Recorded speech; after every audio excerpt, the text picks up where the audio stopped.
So, hi Teresa. Hi Iris.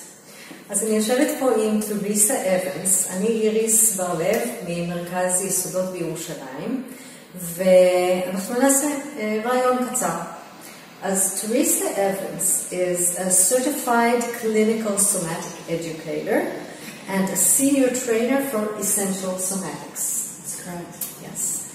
And I would like to ask you if you can please share how and why you got to being an essential somatic practitioner and your personal background, the story.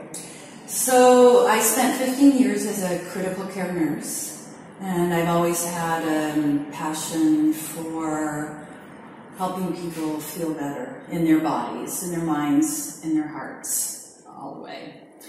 I found that setting a little bit restrictive for me, and so I started exploring yoga through a meditation practice.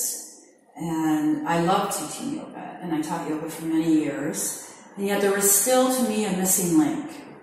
And I thought there has to be a practice out there that's accessible to any body that would walk through the door. And I went looking. It was a deliberate, I went looking, I did Google searches, I talked to people, and I happened to be in a place one day and I saw a brochure for something called clinical somatics, and I thought, what is that? I've never heard of it before. And I read the description, and I immediately, I can only describe it as if the cells of my body started shimmering. I knew that I was on to something different. And I signed up for the 3-year training right away. So I started teaching. After I finished my 3-year somatic certification, I had been teaching all along, teaching classes, and I said to my yoga students, I think I found something that is going to bring you even more freedom and allow you to do the thing you love, your yoga practice, with more ease. And I said, I'm not going to teach yoga this year. I'm going to teach somatics. And most of them, because they had been with me for a long time, trusted me and came along for that somatic ride with me and loved it. And my studio actually became the busiest studio in the county where I live, because again, here's a practice that's accessible to everyone. I had people from age 20 all the way up to in their 80s in my class. So it was wonderful that way. We don't even call ourselves therapists, right?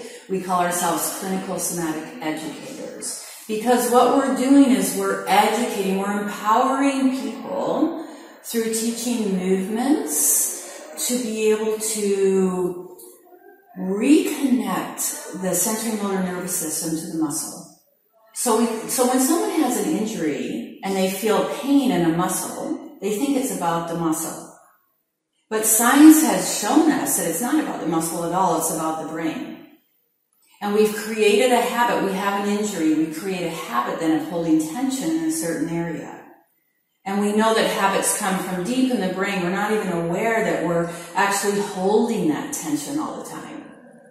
So what we're doing as clinical somatic educators is we're giving people tools so that they can feel where they have lost control of the muscle and regain that control on their own. My experience with other modalities is that there is some benefits, but they're usually not long-lasting, because the missing piece is that integration in your own nervous system. So we talk about first-person, third-person perspective.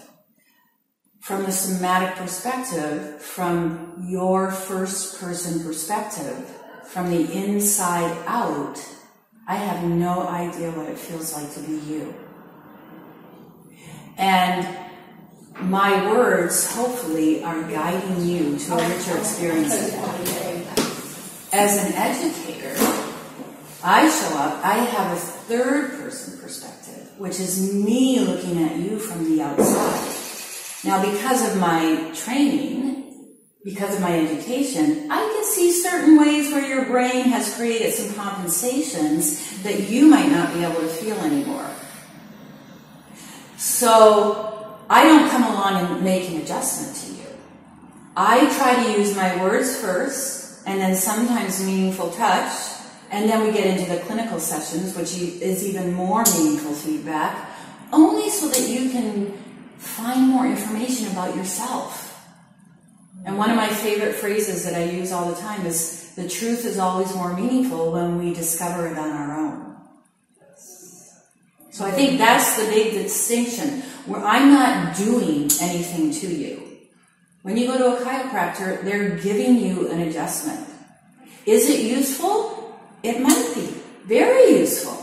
But then you have to learn how to control the muscle group, because it's never only one muscle, that keeps pulling your spine into subluxation. Yes. Yeah. And to find freedom from it myself. Exactly. So, and that's what I love about it. It's so self-empowering. I don't want you coming to me for 5,000 sessions. My goal is to teach you so that you have everything you need to take care of yourself. And I think this is one of the big things that I find my clients, they'll say, well, how many times do I have to come? And once I learn the movements, if I do them for a month, is that going to be enough? And I say, well, are you going to stop living in a month? Because we're always responding to life. The process is dynamic. So we're never the same soma that we were the day before, even a minute ago, even when you and I started this interview. And so we know that life is dynamic, and sometimes it's easy and sometimes it feels harder.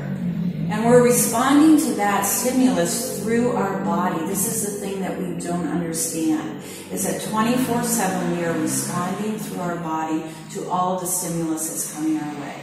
Which are physical, emotional, psychological. Absolutely. My husband went through cancer. He had a port. He had 6 months of chemotherapy. And I watched him curl into a ball trying to protect himself from everything that was going on. And of course, that's hardwired into his system. So we're meant to respond that way so that we can protect ourselves when danger is coming. But long after the danger is past, he's still curled into a ball, or we're still curled into a ball. And what we're doing somatically from the inside out, from that first person perspective, is reminding the person, reminding the soma that the danger is past. Now it's safe for you to come out of that ball. And we use very specific methodologies to do that are based on science. So you have shared one clinical case already with your personal story. Can you share another story, a client story, which you witnessed and made a significant change for them? For you?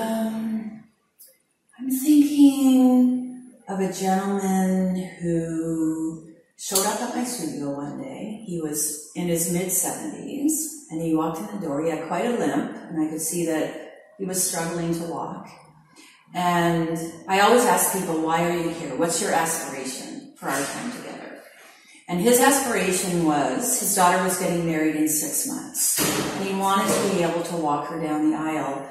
And he said, the way things are going, I'm afraid that I won't be able to do that.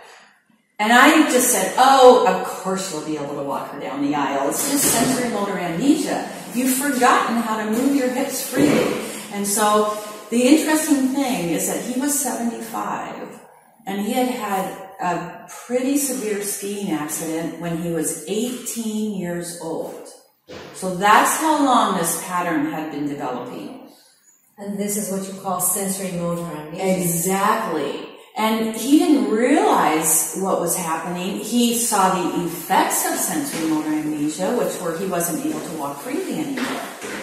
So he saw the effects of sensory motor amnesia, which were that he wasn't able to walk freely anymore. Even though it was long past. Right. It had been, 50 years? He thought he had healed from that. And that's what happens. Because of our culture, and because of, we live in a culture where it's about doing, getting up as fast as you can to get back to what your job, your family, all of the responsibilities that you have. We don't actually give ourselves the time to completely and thoroughly heal, I think, from the stresses of life, whether that be physical, mental, or emotional. Because we don't know how. We don't know how, exactly. We don't know what we don't know, right? And so... Sometimes we meditate or we go to retreats. Yes. How does that work for us? Yes. In long term. Right. Because meditation, we live in our bodies. And some people use meditation as a form of escaping the body.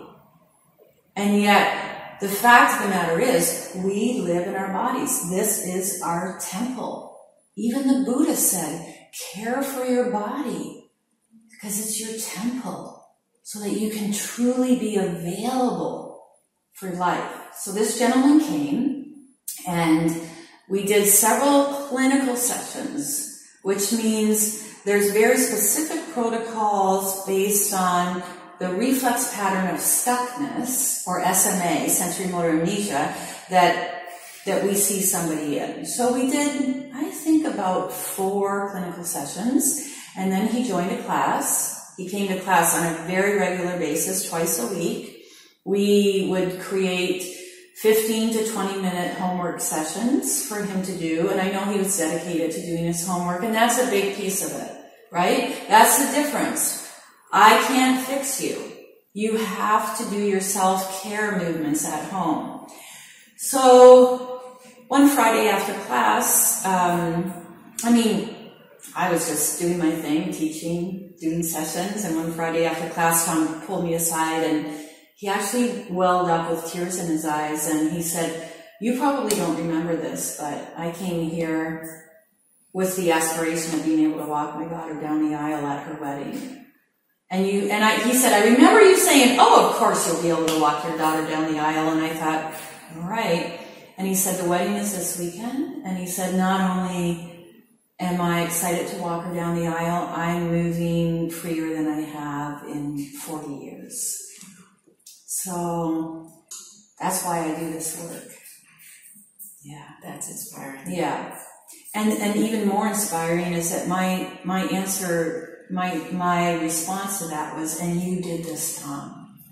I cued you, I taught you, I educated you, but you invested yourself into the process of healing, and that's why. Not only are you going to walk your daughter down the aisle, but you're going to be doing that first dance with her, father-daughter dance. So that's actually gaining true knowledge of oneself. Absolutely. Absolutely. And now I spend most of my time on the road teaching, so I'm not at home. I had 10 classes a week that I was teaching at home, but I'm not there anymore. And at first my students, the students who had come for years for classes were like, oh my God, what are we going to do? And I said, you know what to do. You've been coming for years. Get down on the floor and do your practice. Yeah. Great. Thank you. Mm-hmm. I want to talk about pain. A lot of people suffer pain. A lot. Why do you think pain is such a big issue in a lot of people's lives? And what does somatic exercise and clinical session offer in this case? Well, again, I think our culture, I think we live in a very stressful time. And I can't even imagine what it's like where you live. I live in America. We have stresses, but we certainly don't have the trauma that's going on in your country right now. So, again, from a somatic perspective, pain can come from physical, mental, emotional. It doesn't matter. There's no differentiation. And we've been educated to believe that we need somebody else to get us out of pain. All right? And so maybe we take a pill. Well, a pill masks the pain, but it doesn't really change the dynamic that's creating the pain, right?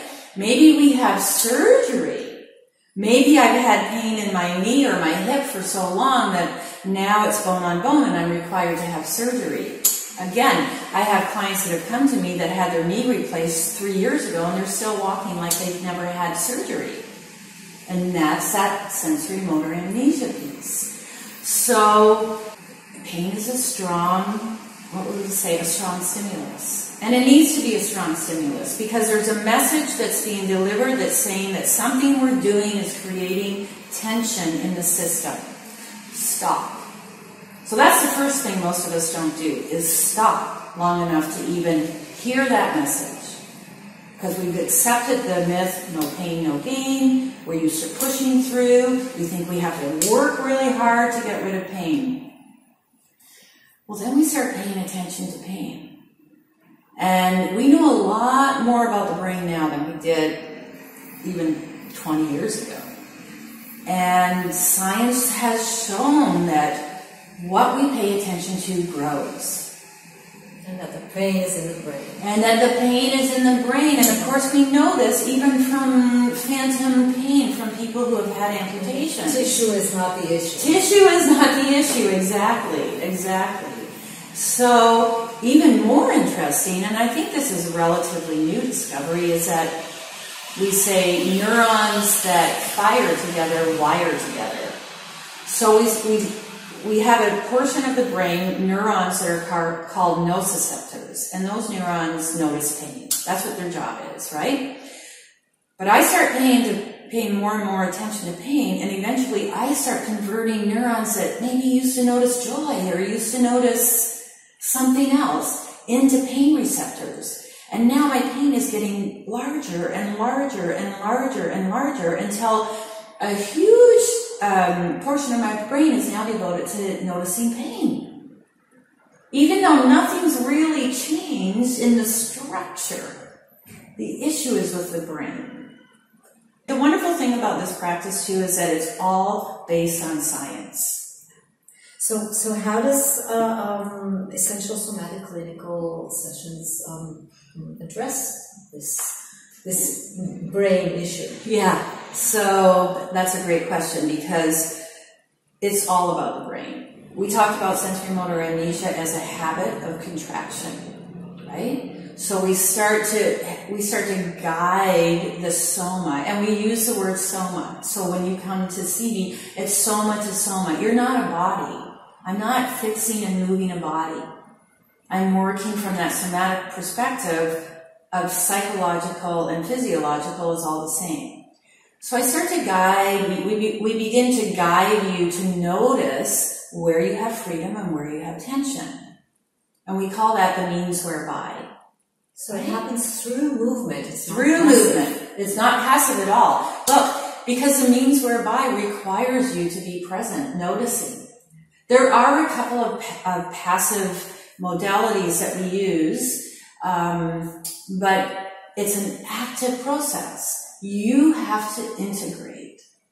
So when we have a contraction that's gone on long enough that muscle is filled with sensory motor amnesia, we can't feel that anymore.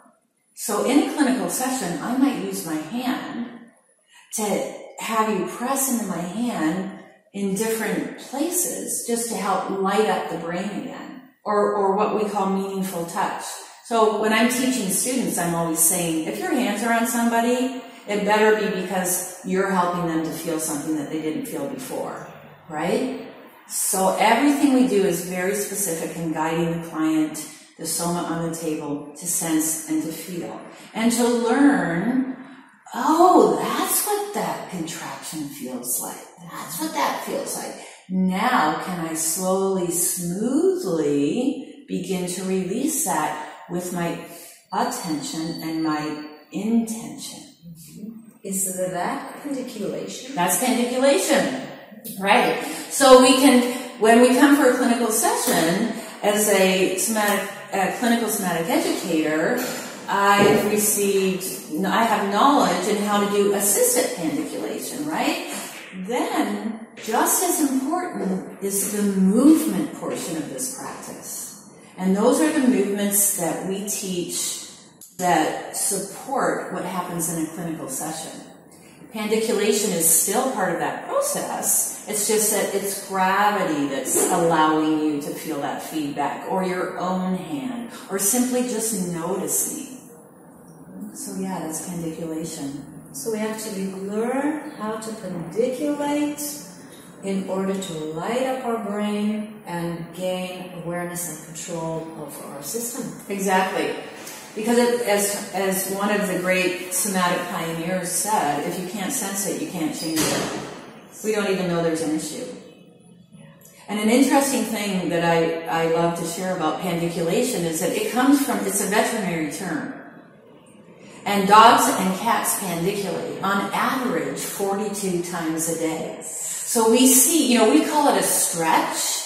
And yet when you look at a dog or a cat, they're actually drawing into themselves so they can feel that contraction and then slowly beginning to lengthen away from their center. If a dog or a cat is kept in a cage, they stop pandiculating. And this is exactly what happens to humans. Only our cages are pain. And we stop moving. And then we get into this vicious pain cycle of pain, contraction, irritating the nerves, more pain, more stress, less movement, more contraction. It just becomes this vicious cycle. Right. Yeah. And we forget that even as small kids, we used to stretch up in the morning. Exactly. Yeah. That's great. So you travel today all around the globe teaching, and tell me please, what inspires you to get up in the morning and get on these long flights and travel and teach? Yeah. Well, I often say to people that, because they say, oh my gosh, how do you stand all those flights? And I say, you know what? That's like my rush hour traffic. It's the thing that I would prefer not to be on a long flight, but it's the thing that I need to do to get me to the place I need to be to do the thing that I love doing, which is inspiring people towards a different possibility of freedom. That's what it's all about for me, is freedom. And I've explored a lot of different modalities, and I always say to people, if something else comes along that's going to bring more freedom, I'm the first one over there. But right now, I haven't found anything that allows a person to become, I like to use the phrase, the brightest, lightest, biggest version of themselves than clinical somatics. So, do I get tired sometimes? Of course. But I really consider it an honor that I get to do such meaningful work for myself and for others. And so that's why I travel all over the world. Yeah. So how can people reach you for a clinical session, which I highly recommend? Well, the best way to reach me right now would be, I do have a website. It still has my... It will have the link below. Okay, so, or my email is Teresa@essentialsomatics.com. Which will have the link below as well. Wonderful. So yes, I like to, when I'm traveling, I'm teaching all over the world. I usually come in a day or two early and stay a day after a workshop so that I can offer clinical sessions for people. Wow, fantastic. Yeah. Thank you very, very much. Thank you, Iris. It's so wonderful that you're helping spread this great work. Yeah. It's very powerful. Yeah, and I hope to see you soon in Israel. That would be lovely. Yes. I've never been there. This is the future plan. Okay, I'm in. Count me in. ותודה לכם שצפיתם. היו בטוב להתראות.